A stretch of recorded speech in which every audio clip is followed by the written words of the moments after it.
In the name of peace we gather here now. Oh Lord, please make these days of ours on this earth filled with Peace TV, the solution for humanity. peace. Oh, you who believe, give charity for the pleasure of Allah, the pleasure of Allah. Oh, you who believe, read the Quran every night of Ramadan, night of Ramadan. Welcome, O Ramadan. It is Ramadan. It is Ramadan.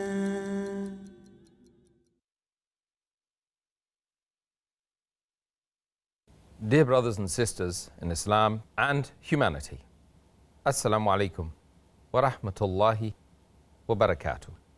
May the peace, the mercy, and the blessings of Allah subhanahu wa ta'ala be upon all of you. Welcome to the show, Ramadan, a day with Dr. Zakir. I'm your host, Yusuf Chambers, and today we are discussing the topic, Laylatul Qadr, the night of decree, or the night of power. Dr. Zakir, once again, Assalamu alaikum. Wa alaikum assalam wa rahmatullahi wa barakatuh. I think it will be fitting if you begin, Dr. Zakir, by explaining the term once again for our viewers, for the benefit of the viewers and myself. What does Laylatul Qadr exactly mean, and what does it signify for the Muslims? Alhamdulillah. Wassalatu wassalam. Ala rasulillah wa ala ali wa sahbihi ajmain. Amma ba'd. A'udhu billahi minash shaitanir rajim. Bismillahir rahmanir rahim. Rabbi shrah li sadri wa yassir li amri wahlul 'uqdatam min lisani yafqahu qawli. The meaning of the word Laylatul Qadr. Layl means night. Qadr means decree or power or high esteem or majesty.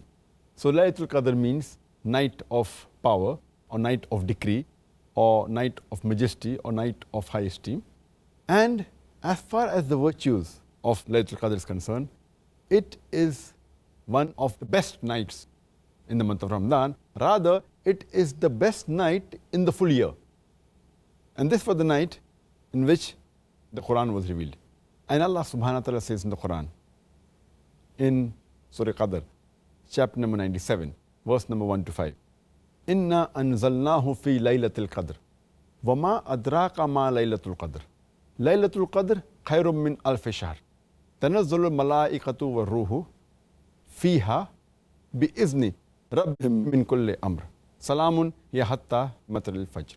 Which means that indeed we have revealed this message, that is the Quran, in the night of power, in the night of decree. And what will explain to thee what is the night of power? The night of power is better than 1,000 months. Therein, the Spirit and the angels, they descend with the permission of Allah subhanahu wa ta'ala at every errand. Peace, this until morn. So from this verse of the Quran we come to know that this night of Laylatul Qadr, the night of power, the night of decree, is the best night in the full year. And this was the night in which the Quran was revealed. And further says that this night is of power, of majesty, of high esteem, and of dignity. And any good deed that is done in this night is better than what is done in 1,000 months. And if you divide 1,000 months by 12, it comes to more than 83 years. And that is much more than the average life of a human being. So if you do worship in this one night, it is better than doing worship for your full life. And further it says that this is the night when the angels and the Spirit, they descend down with the permission of Allah subhanahu wa ta'ala. And in this night, there is peace till morning. And further it's mentioned in the Quran, in Surah Dukhan, chapter number 44, verse number 3 and 4, that we have revealed the message, the glorious Quran, in this blessed night, and we warn you from the evil. And in it, we ordain what has been decreed. And this night, Laylatul Qadr, Qadr also means measurement. And it's mentioned in the Quran, in Surah Qamar, chapter number 54, verse number 49, that verily we have created all things in due proportion and measure. So, Qadr also means somewhat like Taqdeer. It's the night of decree. When Allah subhanahu wa ta'ala sends down the decree, the Taqdeer, what is going to happen in the full year, from this Laylatul Qadr to the next Laylatul Qadr. That is the reason our beloved Prophet ﷺ said. It's mentioned in Sahih Bukhari, volume number 3, in the book of superiority of Laylatul Qadr, hadith number 2014, that anyone who prays in the night of Qadr with faith and seeking Allah's reward, all his past sins will be forgiven. So these are the virtues of the night of Qadr. Indeed, a wonderful night, and I pray and wish that we can all find that night this year, inshallah, during this blessed month of Ramadan. Dr. Zakir, several ahadiths and historical accounts say that the Quran was revealed over a period of 23 years. Is there an apparent contradiction between that and what the Quran says that was revealed in one night in Laylatul Qadr? There is no contradiction between the hadith and the historical records and the Quran, because if you read the tafsir of the Quran, that the Quran was revealed in Laylatul Qadr, it means that Allah subhanahu wa ta'ala, He revealed the Quran from Lawh Mahfuz, from the preserved tablet to the lower heaven on the night of Qadr. That is in the night of power, in one night. And then from that lower heaven, parts of the Quran, few verses at a time, was revealed whenever required in a span of 23 Hijri years, in a span of 23 lunar years, or in a span of 22 and 4 to 5 solar years. So there's no apparent contradiction. It was revealed in one night, from the tablet preserved to the lower heaven, and from there, as in time required, was revealed in parts and verses and surah-wise in a span of 23 years. Okay, thank you for clearing up that apparent contradiction, which is and similarly, as far as the Qadr is concerned, that Allah subhanahu wa ta'ala has in His knowledge everything what's going to happen, past, present, future. And from that tablet, He reveals in the night of Qadr to the angels whatever is going to happen in the next year, from this Laylatul Qadr to the next Laylatul Qadr. So the angels come to know everything what is going to happen in the next 1 year in this night. But in Allah's knowledge, it is there till eternity. Okay. Thank you for clearing up that apparent contradiction, Dr. Zakir. Could you explain which is the night of decree or the night of power? As far as the exact date or day of the night of power, according to Sahih Bukhari, the commentary of Sahih Bukhari, Fath al-Bari, it says that there are more than 40 different versions which the scholars have given regarding the day or the date of the night of power. Some say it's the first night of the month of Ramadan, some say it's the 7th night, some say it's the 19th night. There are different versions, but the most authentic, according to the Sahih Hadith, is that it is one of the odd nights in the last 10 nights of the month of Ramadan. And it's mentioned in Sahih Bukhari, volume number 3, in the book of superiority of the night of Qadr, hadith number 2017. Allah's Messenger Muhammad Sallallahu Alaihi Wasallam said that seek for the night of Laylatul Qadr in the odd nights amongst the last 10 days of Ramadan. So this is the most authentic. And further it's mentioned in Sahih Bukhari, volume number 1, in the book of faith, hadith number 49. Allah's Messenger Muhammad Sallallahu Alaihi Wasallam said that he once went out to tell the Muslims the exact date of the night of Qadr. Then he saw that two Muslim men, they were fighting amongst themselves. They were quarreling. And he said that so and so amongst the Muslim men, they were quarreling. And Allah subhanahu wa ta'ala took away the knowledge. That means he forgot it. And the Prophet said, maybe it's better for the Muslims. So seek for the Laylatul Qadr on the 7th or the 9th or the 5th night amongst the last 10 nights of Ramadan. So here there's the option given by Allah's Messenger for the Laylatul Qadr. And further it's mentioned in Sahih Muslim, volume number 2, in the book of fasting, hadith number 2364, Ubay bin Ka'b, may Allah be pleased with him, he said, by Allah, he heard Shuba saying that most probably the night of Qadr is on the 27th night, because the Prophet, peace be upon him, he asked us to stand up in prayer in this night. So according to this hadith, most probably it is the 27th night of Ramadan. Further it's mentioned in a Sahih hadith in Tirmidhi that the beloved Prophet Muhammad said that seek for the night of Qadr on the 21st night, 23rd night, 25th night, on the 27th night, and the last night in the month of Ramadan. It's mentioned in Sahih Bukhari, volume number 3, in the book of I'tikaf, hadith number 2020, that the beloved Prophet, he used to do I'tikaf in the last 10 days of Ramadan. And he used to seek for the Laylatul Qadr in the last 10 nights of Ramadan. It's further mentioned in Sahih Muslim, volume number 2, in the book of fasting, hadith number 2621, that Prophet Muhammad said that seek for the night of Qadr, Laylatul Qadr, in the last 10 nights. But if you're weak and if you cannot do in the early parts of the month of Ramadan, then seek it in the last 7 nights of Ramadan. It's further mentioned in Sahih Bukhari, volume number 3, in the book of superiority of Laylatul Qadr, hadith number 2015, Prophet Muhammad said that the night of Qadr is during the last 7 nights of the month of Ramadan. So from various records we come to know that Laylatul Qadr is most probably in the last 10 nights of Ramadan. That's the reason most of the scholars, including Sheikh Uthaymeen, Sheikh bin Baz, most of these scholars, they say that no one knows when is the exact date of Laylatul Qadr, when is the exact day of the night of decree. But it is in the month of Ramadan.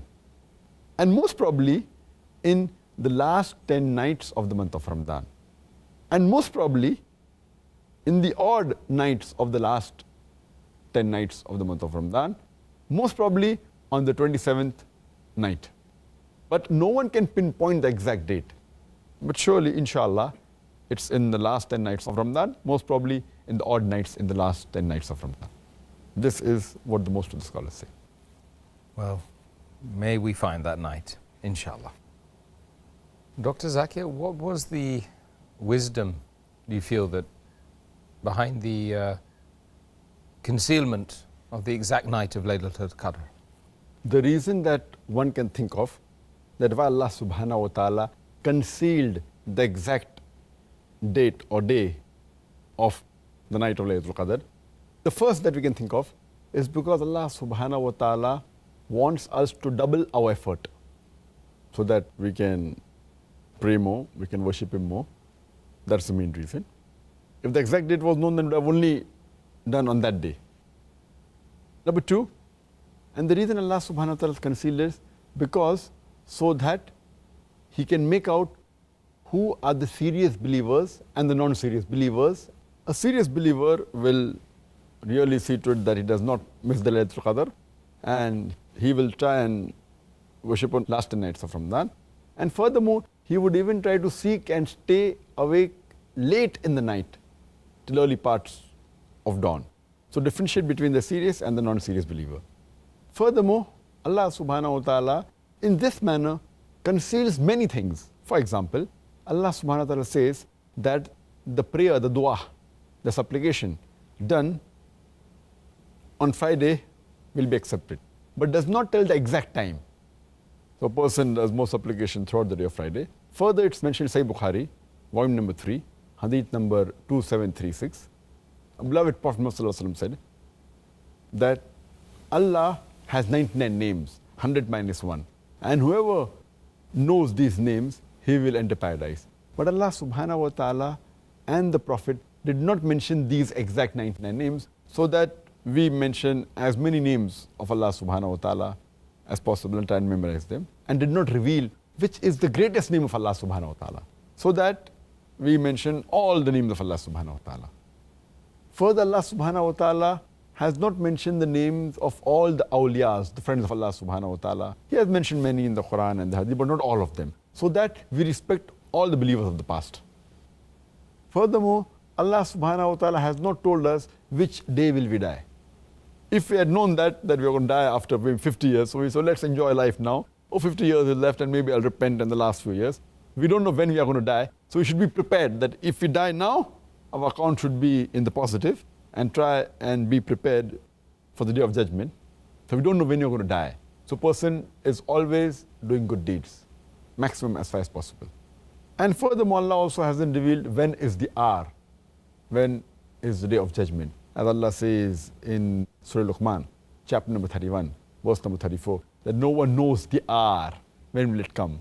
So that we are prepared to die today, prepared for the day of judgment, so that we should always be following the commandment of Allah subhanahu wa ta'ala. So that's the reason that Allah subhanahu wa ta'ala has not given the exact day and date of Laylatul Qadr.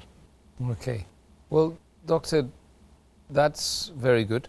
I mean, the only thing that I'm a little bit concerned about now is how should and many of the viewers will be concerned about, is how exactly should you or a Muslim seek Laylatul Qadr?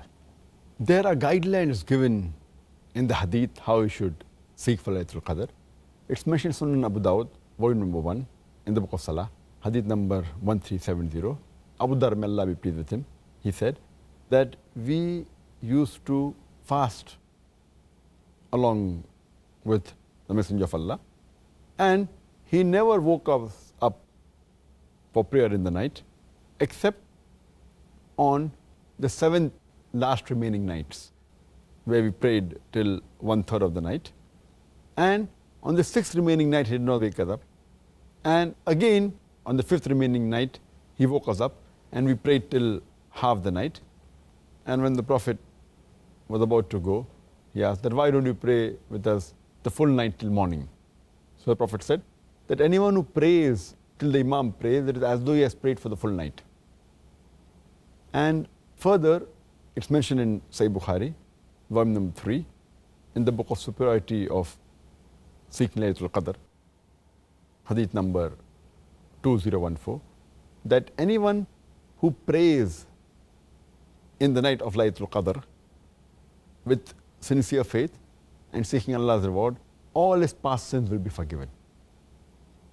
And it's mentioned in Tirmidhi, hadith number 3512, the Hazrat Aisha, may Allah be pleased with her, the wife of the Prophet, she asked the Messenger of Allah subhanahu wa ta'ala that, what if I find Laylatul Qadr, what should I do? So the Prophet replied that you should do dua and supplicate to Allah subhanahu wa ta'ala, saying that, O Allah subhanahu wa ta'ala, you are most forgiving and you love forgiveness, therefore forgive me.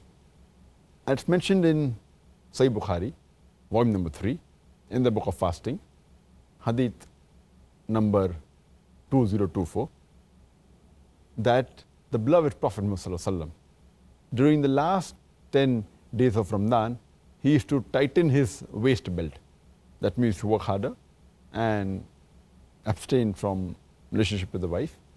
And he used to stand in prayers in the last 10 nights and used to wake up his family.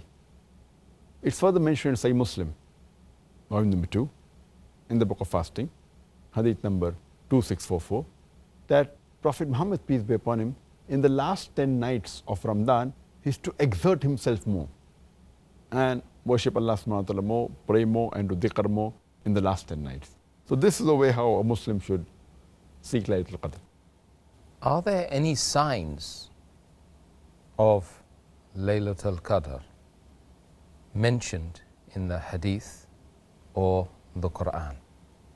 There are signs mentioned in the authentic Hadith of Laylatul Qadr, but alhamdulillah, all the signs that are mentioned, they are seen after Laylatul Qadr has passed. So it is the wisdom of Allah subhanahu wa ta'ala.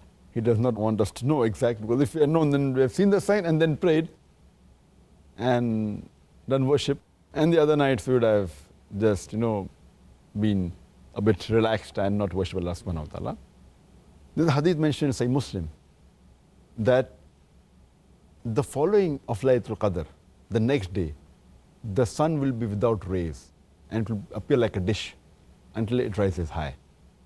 It's further mentioned in Sahih Muslim, volume number 2, in the book of fasting, hadith number 2633, that the day following Laylatul Qadr, the sun will not have rays. It's further mentioned in Sahih Muslim, volume number 2, in the book of fasting, hadith number 2635, that the Prophet said that on the night of Laylatul Qadr, the moon will appear like a plate towards the fag end of the month. And it's mentioned in Sahih Hadith of Tabrani and Ibn Khuzaymah that the light of Laylatul Qadr will not be too hot, neither will it be too cold. And it will be a generous night, a night of happiness. And the sun, the next day after Laylatul Qadr, will appear weak and reddish. So these are the signs Allah subhanahu wa ta'ala has mentioned in the Sahih Hadith, but all of them there after the Laylatul Qadr comes, so that we yet seek for Laylatul Qadr. Appropriate wisdom then in that case. Doctor, could you tell us how the Prophet Muhammad sallallahu alaihi wasallam used to exert himself in the last 10 days of the month of Ramadan? As I mentioned earlier, it's mentioned in Sahih Bukhari, volume number 3, in the book of Atikaf, hadith number 2024. Prophet Muhammad, peace be upon him, during the last 10 days, he used to tighten his waist. And he used to pray in the last 10 nights of Ramadan, and he used to wake up his family and keep his family awake. And he used to exert himself. From the hadith we come to know that the first thing the Prophet did was to tighten his waist. That means he used to work hard. And secondly, he used to abstain from having a relationship with his wives, because he used to be in Atikaf in the last 10 nights. And one of the requirements of Atikaf is that you cannot associate with your wives, as mentioned in the Quran in Surah Baqarah chapter number 2 verse number 87. Further, he used to stand up most of the nights or throughout the night in the last 10 nights of Ramadan. He used to spend standing in Qiyam, praying to Allah subhanahu wa ta'ala, which he loved. There is a prohibition you should not stand the full night, but that's all the nights, every night of the year. Otherwise, last 10 nights, you can pray for the most of the night, or even for the full night, it's permissible. Further, it's mentioned that he used to wake up his family. That means he was to see to it that even his wives woke up and prayed to Allah subhanahu wa ta'ala, seeking Laylatul Qadr. That's an important point to be noted. And furthermore, he used to put more effort. He used to pray more. He used to do more dua, do more dhikr, trying to come closer to Allah subhanahu wa ta'ala during the last 10 nights. Jazakallah khair. Okay. Doctor, another point which is important regarding women in acts of ibadah during seeking Laylatul Qadr. Now, if a woman's on her menses, her period, she's not able to fast or to pray, how would she observe Laylatul Qadr? As far as menstruating women are concerned, they can do all acts of worship, all acts of ibadah during menstruation except praying, fasting, circumambulating around the Kaaba, and doing itikaf. Except for these 4 acts of worship, a woman can do all acts of worship while menstruating.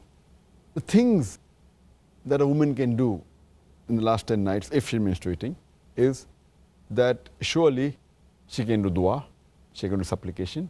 As the Prophet said, it's hadith in Tirmidhi, hadith number 2370, that supplication, dua, is one of the best forms of ibadah. and dua is an ibadah. She can seek for forgiveness by saying astaghfirullah. I seek forgiveness from Allah subhanahu wa ta'ala. And the hadith of Hazrat Aisha, may Allah be pleased with her, which mentioned in Tirmidhi, hadith number 3512, the Hazrat Aisha, may Allah be pleased with her, she asked Muhammad sallallahu alaihi wasallam that if she knew that this was the night of Laylatul Qadr, what should she do? So the Prophet answered that she should pray to Allah subhanahu wa ta'ala and say that you are the one who's of forgiving. You love forgiveness, so please forgive me. So asking forgiveness is one of the best things a person can do. The other thing a woman can do when she's menstruating during these days is she can do dhikr.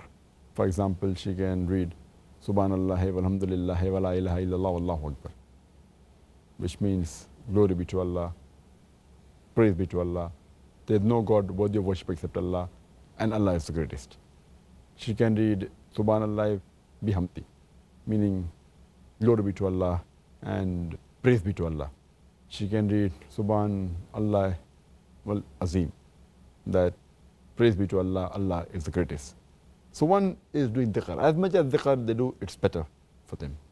And they can also do recitation of the Quran, and they can read the Quran.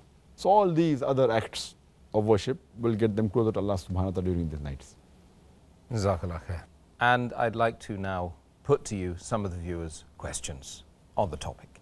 First question we have, if everything is destined by Allah and if I commit any sin, then who is to blame? If I am destined to commit a murder and then I commit a murder, but naturally I will not be responsible for it. It is Allah who has destined it. Therefore, He will be responsible. Then why should I be punished for this? As far as the question of this qadr is concerned, it's a common question asked by Muslims as well as non-Muslims about the qadr of Allah subhanahu wa ta'ala, and it's difficult to understand. I'd like to give an example for people to know that Allah subhanahu wa ta'ala has ilm ghaib, has knowledge of the unseen. He has knowledge of the future. I'd like to give an example that if in a classroom there is a teacher who teaches the students, after 1 year has passed, before the examination, the teacher predicts that this child, he will come first class first. This child, he'll get a second class. This child, C, he will fail. And once the examination takes place, and when the results are out, student A gets the first class first, student B, he gets a second class, student C, he fails.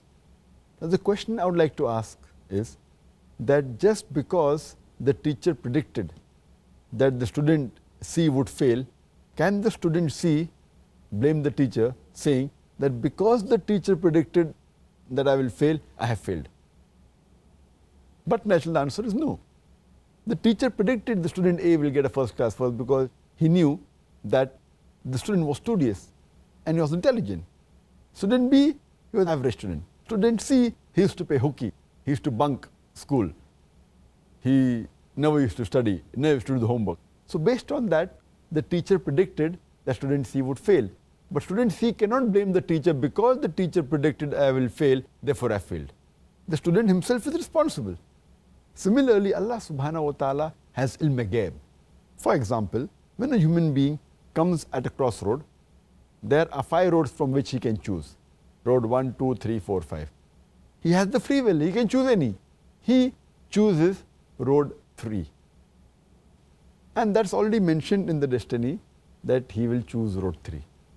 It is not because Allah has mentioned he will choose road 3 that he has chosen road 3. It is because he will be choosing road 3, Allah subhanahu wa ta'ala writes in advance because he has ilm ghaib, like how the teacher predicts in advance. So Allah knows this person has a choice. He can choose any of the roads from the 5 roads available, but he chooses road 3. So Allah knows in advance he will be choosing road 3. Therefore he mentions in the qadr, in the taqdeer, that he will be choosing road 3. Now once he goes to road 3, after some time he comes on another crossroad, 1, 2, 3. He chooses road 3. Now because he will be choosing road 3, Allah knows in advance, he has ilm ghaib. So he's mentioned that after some time He'll come at another crossroad, and this particular person will choose again road 3. It is not because Allah has mentioned in Taqdeer that he will choose road 3, that is choosing road 3. It is because he has chosen road 3, Allah has written in advance. It's a bit confusing, but you realize that Allah is ilm ghaib. Same way, a person, if he wants to earn his livelihood, he has both choices. Either he can strive hard, work hard, and do on his job and earn that money, or he can rob, or he can steal.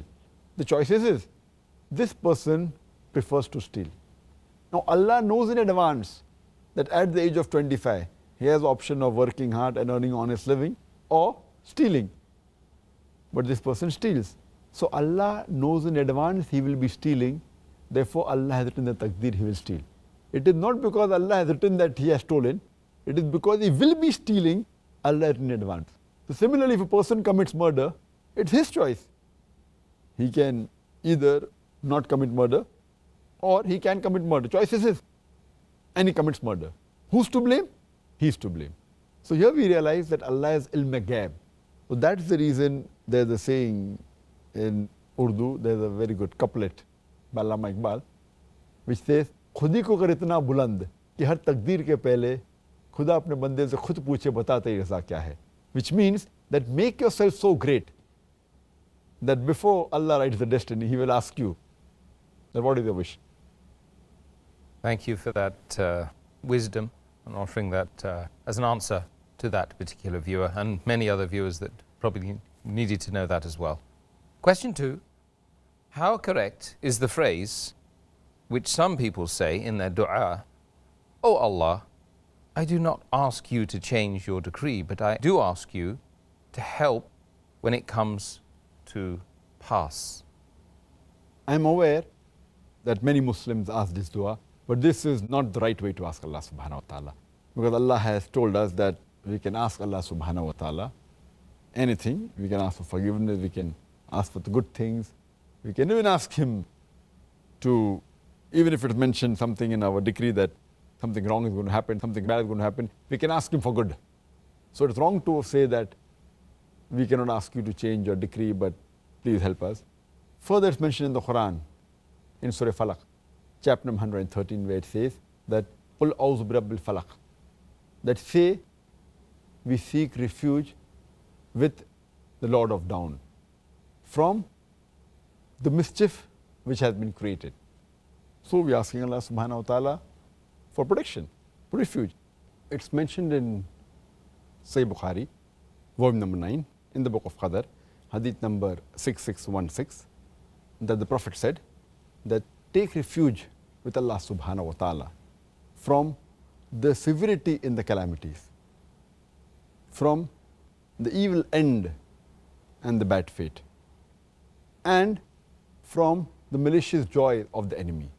So, but naturally you can ask Allah subhanahu wa ta'ala to change His qadr. But I'd like to give an example, that suppose there's a student who appears for the examination and he hasn't fared well, and he knows that he's going to fail. So he comes home and he prays to Allah subhanahu wa ta'ala that, Ya Allah subhanahu wa ta'ala, please pass me. And Allah subhanahu wa ta'ala accepts his prayer.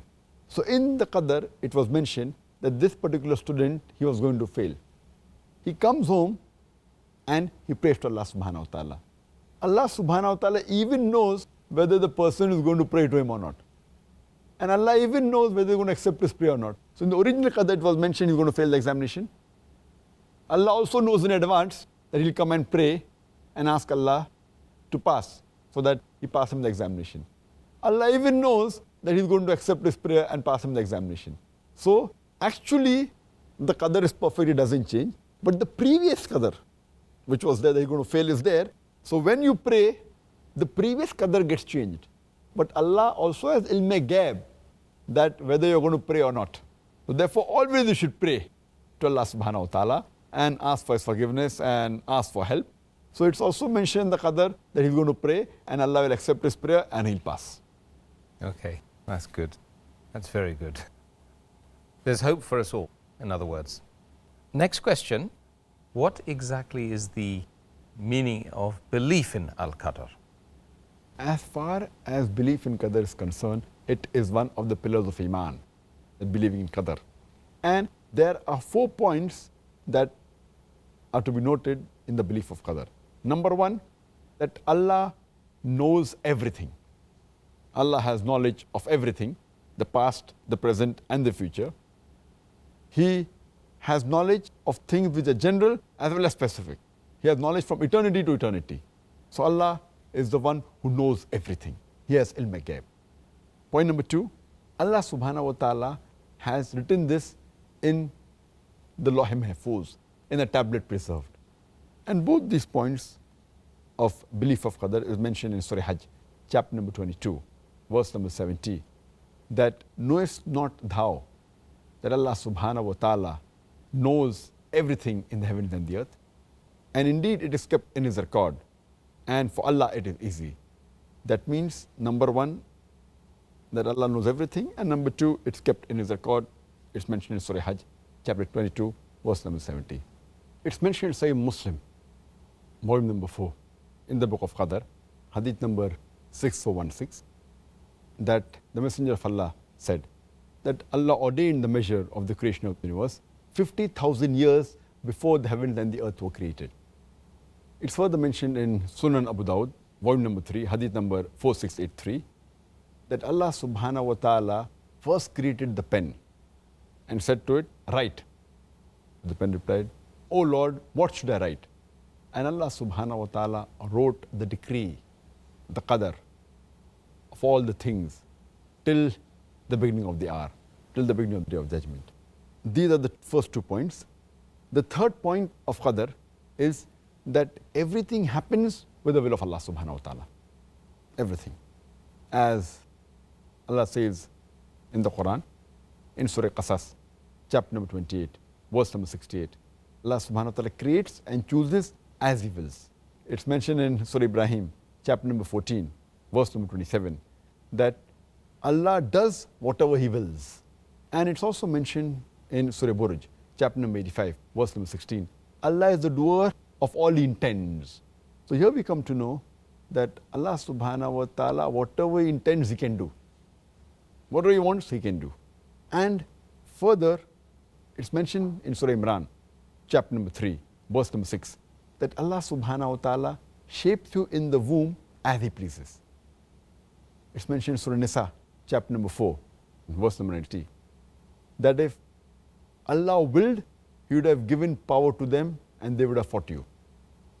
It's mentioned in Surah Anam, chapter number 6, verse number 112. Allah subhanahu wa ta'ala says that if Allah willed, they would not have done it. The fourth point in the belief of Qadar is that all things that happen are created by Allah subhanahu wa ta'ala, in the essence, in the attribute, and in the movement. As Allah says in the Quran, in Surah Az-Zumur, chapter number 39, verse number 62, that Allah is the creator of everything, and He is the guardian and disposer of all affairs. It's further mentioned in Surah Furqan, chapter number 25, verse number 2, that Allah subhanahu wa ta'ala created the heavens and the earth in due proportion. It's mentioned in Surah Safat, chapter number 37, verse number 96, that Allah subhanahu wa ta'ala created you and your handiwork. And further, just because Allah subhanahu wa ta'ala is the person who has created everything that happens, that does not mean that it interferes with the free will. We yet have our free will, and there are many verses in the Quran and Hadith which talk about that we have our free will, and the Sharia says that, and we know in our day-to-day life that we have a free will. Allah further says in the Quran in Surah Baqarah, chapter number 2, verse number 223, talking about approaching the spouses, that you can approach your tilth the way you like and when you like it. That means you have a free will. It's further mentioned in Surah Taghabun, chapter number 64, verse number 16, that fear Allah as much as you can, listen to Him and obey Him. And it's mentioned in Surah Baqarah, chapter number 2, verse number 286, that Allah subhanahu wa ta'ala does not lay a burden greater than a person can bear. And He earns every good that He does, and He suffers every evil that He earns. So based on this, every human being has a free will, And we see that in day-to-day life. For example, there are certain things which are governed by Allah subhanahu wa ta'ala. He has fixed certain things about death, about life. Everything else, Allah has given a free will. If I want, I can lift my hand. If I want, I can bring it down. If I want, I can walk. If I want, I can sit. It's my will. But certain things, for example, the heart beating. It beats according to the will of Allah subhanahu wa ta'ala. I can't, if I want to stop my heart from beating, I cannot do it. For example, if I feel cold, I shiver. If I want to, I cannot stop it. It is the will of Allah subhanahu wa ta'ala. So Allah has given a free will to the human beings. That's the reason if a person does something evil or does a sin, he is responsible for it. And Allah has given the guidance in the Quran, what is good and what is bad. Jazakallah khair, Dr. Zakir. Next question from viewer. He mentions some consider worldly prosperity as seen as a sign of Allah's pleasure, while misfortune and loss are seen as evidence of Allah's anger. Is it always true? If yes, then why do many non-Muslims lead a prosperous life while many Muslims lead a life of poverty and misery in this world? It is not a thumb rule that if you're prosperous, Allah is pleased with you, and if you're poor or if you're misery, then Allah is not pleased with you. This is not thumb rule. Normal rule is that whenever there is calamity, whether it be poverty, whether it be misery, it is either a test for you or it's a punishment from Allah subhanahu wa ta'ala. Whenever there is prosperity, any good thing that happens, it's either a test for you or it's a reward from Allah subhanahu wa ta'ala. I'll give an example that Allah says in the Quran, in Surah Anfal, that your children and your wealth are a test for you. You know, the good thing, the children and wealth is a good thing, but it's a test for you. On the other hand, it says in Surah Nisa chapter 4 verse 124 that whoever does deeds of righteousness, be it a male or a female, and is a believer, we will put him in paradise, and not the least injustice will be done to them. A similar message is repeated in Surah Nahl, chapter number 16, verse number 97, that anyone that does deeds of righteousness, be it a man or a woman, and has faith, he'll be rewarded for all the good he has done. So here it shows that anything good that happens, the wealth, children, it's either a test for you or it is a reward. And the reward is talking about Jannah. When any calamity befalls you, as Allah says in the Quran, in Surah Baqarah, chapter number 2, verse number 155, be sure we will test you with something of fear and hunger, with loss in goods, in lives, or fruits of your toils, and give glad tidings to those who patiently persevere. Here the test is talking about loss in wealth, loss in life. It's a calamity. Allah is testing you. And those who patiently persevere, they'll be successful in this test. On the other hand, calamity is also punishment, as Allah says in Surah Hud, chapter number 11, verse number 82, talking about the Qawm Lut, that Allah subhanahu wa ta'ala makes the two cities upside down, Sodom and Gomorrah. And He showers brimstones, hard, baked clay, layer upon layer. So this is a punishment. Allah says in Surah Baqarah, chapter number 2, verse number 216, that you may dislike a thing which may be good for you, and you may like a thing which may be bad for you. Allah knows and you don't know. It's further mentioned in Surah Namal, chapter number 27, verse number 40. Hādhā min fazli Rabbi. This is by the grace of thy Lord. And my Lord is testing me whether I'm grateful or ungrateful. This was mentioned by Sulaiman alayhi salam when he gets the throne in a wink. So he says, this is by the mercy of thy Lord. And he further says, the Lord is testing me whether I'm grateful or ungrateful. And those who are grateful, they will get the reward. And those who are ungrateful, Allah subhanahu wa ta'ala does not require them. It's mentioned in the Quran in Surah Nisa, chapter number 4, verse number 79. All the good that happens, it's from Allah subhanahu wa ta'ala. And all that evil, it takes place, it is because of your own self. That means all the good is from Allah, and all the evil is from our own selves. It's mentioned in Surah Mulk, chapter number 16, verse number 2. Allazi khalaqal mawta wal hayata. It's Allah who has created death and life to test which of you is good in deeds. Allah says in Surah Anbiya, chapter number 21, verse number 35, Kullu nafsin zaikatul maut. Every soul shall have a taste of death. And be sure we will test you with something that is evil and something which is good by way of trial. And to us is our return. So we come to know that whenever there is a calamity, it's either a test or a punishment. Whenever something good that happens, it's either a test or it's a reward from Allah subhanahu wa ta'ala. Jazakallah khair. Dr. Zakir, next question. Doesn't there seem to be a contradiction in the Quran when it mentions in several verses that everything happens by the will of Allah? And furthermore, in one verse, the good is from Allah and the bad or the evil is from yourself. There are many verses in the Quran which mention that everything happens with the will of Allah subhanahu wa ta'ala, as we discussed in the earlier answer. But it's mentioned in Surah Nisa chapter 4, verse number 79. All the good that happens is from Allah subhanahu wa ta'ala. And all the evil is from the human beings. On the face of it, it seems to be a contradiction.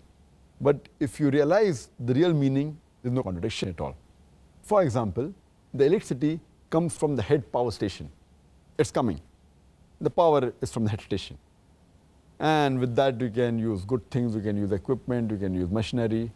But if we put our finger in a live wire, we will get a shock.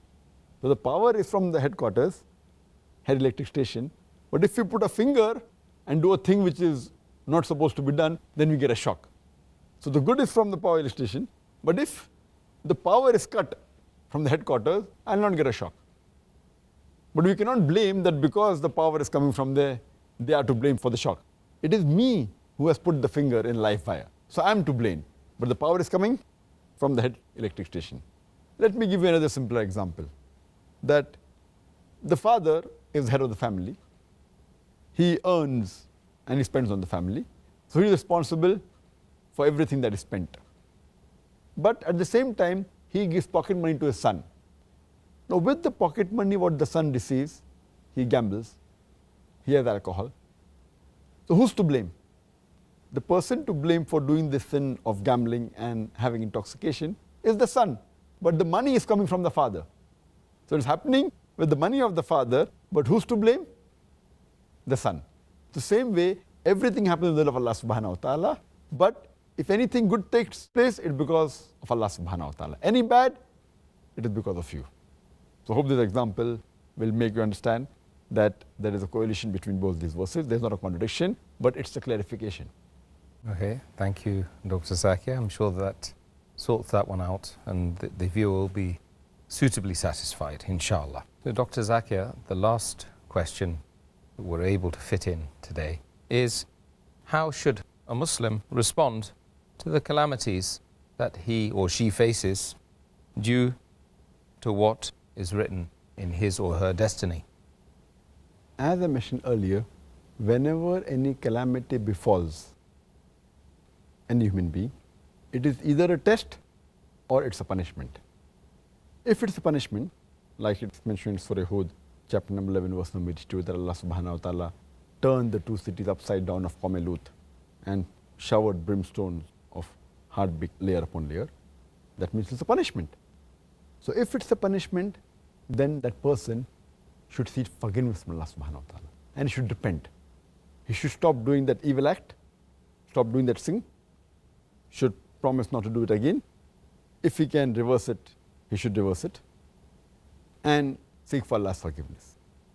If it is a test, like Allah says in Surah Baqarah, chapter number 2, verse number 155, that surely we will test you with something of fear and hunger, or loss in goods or lives or toils of your fruit, and give glad tidings to the person who patiently perseveres.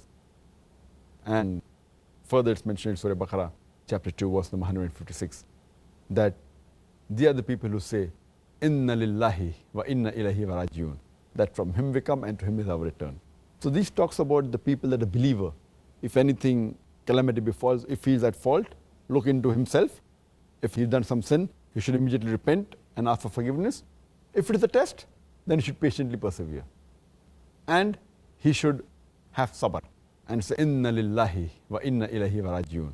For example, if a person falls or if the death takes place or a person gets sick, the right thing, as the Quran says, Inna lillahi wa inna ilayhi wa rajiun, that from him we come and to him is our return. And it's mentioned in Surah Tawbah, chapter number 9, verse number 51. Say, nothing can happen except with the decree of Allah subhanahu wa ta'ala. For Allah is our protector. And tell the believers that put their trust in Allah subhanahu wa ta'ala. It's further mentioned in Surah Taqabun, chapter number 64, verse number 11, that no calamity can befall us except with the leave of Allah subhanahu wa ta'ala. So let us have belief in Allah. For Allah is the one who guides our heart. And it's mentioned in Surah Az-Zumar, chapter 39, verse number 10, that the reward is with those who patiently persevere, will truly have a reward.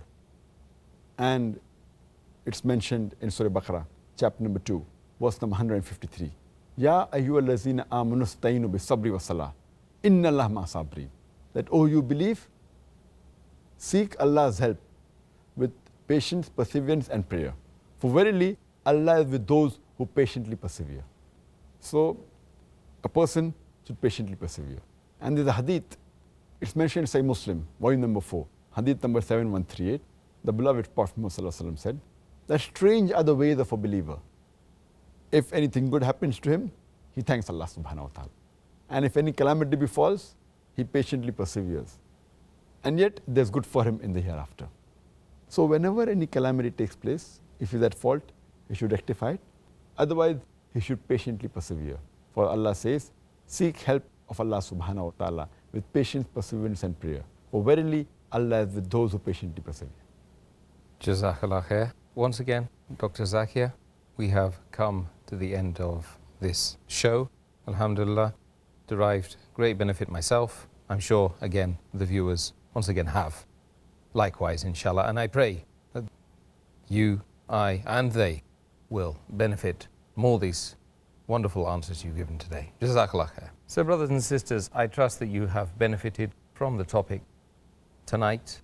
And I urge you to join us tomorrow when we will be discussing the topic itikaf.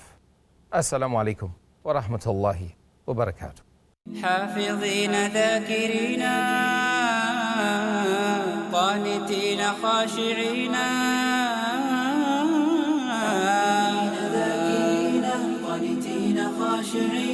مسلمين مؤمنين للإله عابدين شهرنا صوم وعتق وقنوت فيه صدق يومنا صبر ورفق بدموع البائسين رمضان قد أهل بالصيام وأطل مسعدا أهلا وخلا ليته